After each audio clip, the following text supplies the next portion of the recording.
Hello students. Okay, today's topic is temperature, which is the last sensations to be discussed, and it is very smaller topic. So let's start temperature.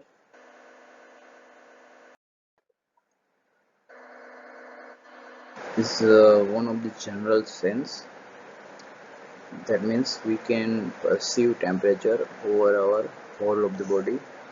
The human being can perceive different gradations of cold and heat. Being cold to the cold, cool to indifferent means in between the cold and hot, then warm, hot and burning hot. So these are the two extremes, freezing cold to burning hot, and various types of gradation in between that we can perceive.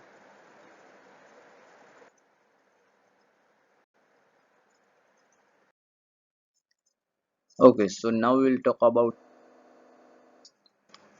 thermal gradation, which we have talked about in the last slide, will be discriminated by three types of receptors. Two are thermoreceptors, cold and warmth, and third is pain receptors. Now these cold receptors are of TRPM8 type, that means transient receptor potential methanol, and the warmth receptors are of TRPV4 and TRPV3 for the two types. TRPV means transient receptor potential vanilloid. Now TRPV4 will perceive the temperature up to 34 degrees Celsius, and this TRPV3 will sense the temperature from 35 degree to 39 degrees Celsius. Pain receptors will perceive temperature of the extreme level, that means more than 40 degree or less than 10 degree. So these extreme levels of temperature will be perceived by the pain receptors, and in between by the three thermoreceptors, that is one cold receptor and two warmth receptors. Now the cold and warmth receptors are located immediately under the skin at discrete separate spots. In most areas of the body, there are 3 to 10 times as many cold spots as warm spots. That means cold receptors are 3 to 10 times more as compared to warm receptors. And this number of the different areas of the body varies from 15 to 25 cold spots per square meter centimeter in lips to 3 to 5 cold spots per square centimeter in the finger to less than 1 cold spots per square centimeter in some broad surface. So numbers of the receptors will vary throughout the body.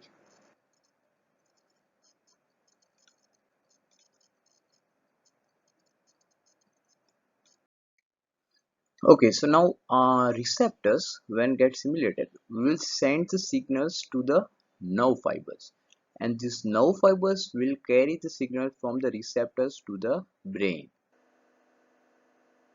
Okay, so now these nerve fibers will be of two types. Nerve fibers which will carry the signals from the cold receptors will be of a delta type.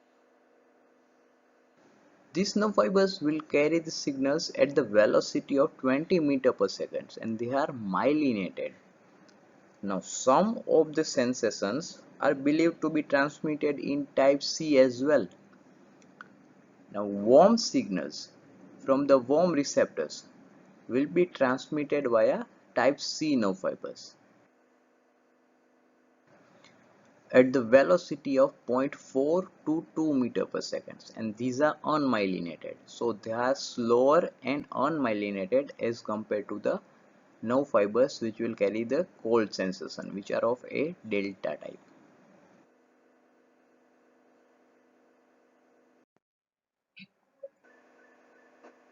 Adaptation. Adaptation occurs in each and every type of receptors.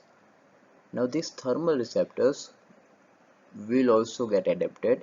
Adaptation means when a receptor is continuously stimulated, then the level of stimulation will be less after some period of time as compared to the initial level of stimulation. Now when cold receptor is suddenly subjected to an abrupt fall in temperature, then it becomes strongly stimulated at first, But after stimulation fades rapidly during the first few seconds and progressively more slowly during the next 30 minutes or more. So that means initially the level of stimulation will be more, then it will fade rapidly but not 100%, and then progressively very slowly. Okay, so thus it is evident that the thermal senses respond markedly to the changes in temperature, in addition to being able to respond to steady states of the temperature. In example, when the temperature of skin is actively falling, a person feels much colder than when the temperature remains cold at the same level.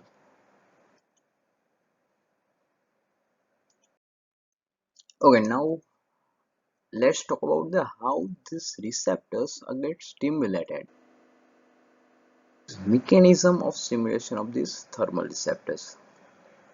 Now, each and every cell has its own metabolic rate. Receptors are also a cell. So, when this metabolic rates changes, it will cause the stimulation of the receptors and it will cause the generation of a signal. Now, these metabolic rates are dependent over the chemical reaction which are occurring into the cell. So when the chemical reactions will increase or decrease, it will change the metabolic rates. So what temperature does? Temperature will change the rate in intracellular chemical reaction. This will cause increase or decrease the metabolic rate, and this metabolic rate will cause the generation of signal, that is stimulation. So this way temperature will cause the stimulation. Rate of the stimulation at every 10-degree change in the temperature will increase or decrease twofold in chemical reactions.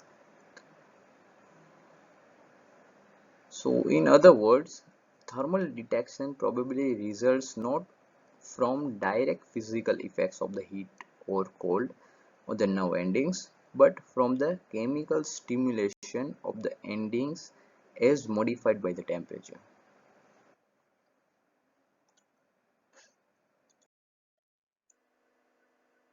Spatial summation. Now when signals from so many thermal receptors will get summated, then the signal will become larger. So that is known as spatial summation. Because the number of cold or warm endings in any one surface area of the body is slight, it is difficult to judge gradation of temperature when small skin areas are stimulated. However, when large skin area is stimulated all at once, the thermal signals from the entire area will summate. So then it will be easier to perceive. For instance, when room temperature changes, it will affect the entire surface of the body. So when entire surface of the body will perceive the change in temperature, then it can detect 0.01 degree Celsius change also. But when only small area of the body is get stimulated, say for example 1 centimeter square of the skin surface is get stimulated, then it can't detect even 1 degree Celsius change, that is 100 times of 0.01 degree Celsius. So you can just see the difference. When the entire surface of the body is get stimulated, then it can detect change in 0.01 degree Celsius, and when only 1 centimeter square area is get stimulated, then it can't detect even 1 degree Celsius change.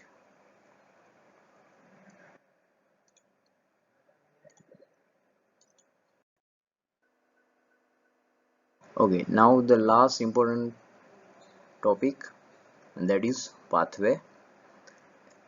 In general, thermal signals are transmitted in pathways parallel to those for the pain signals, that is in anterolateral system.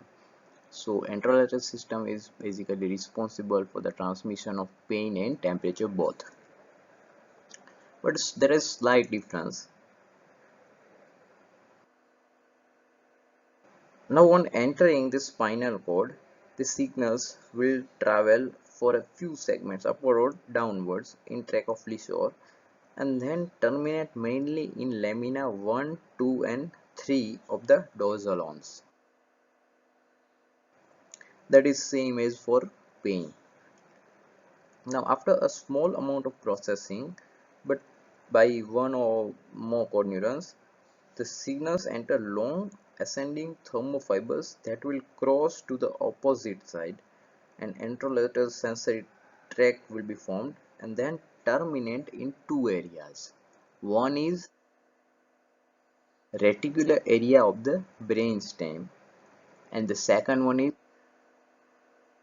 ventrobasal complex of the thalamus.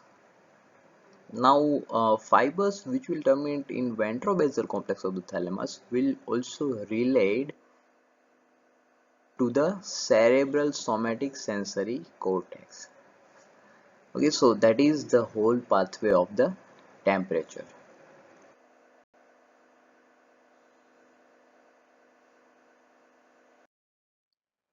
Okay, so that is the end of temperature.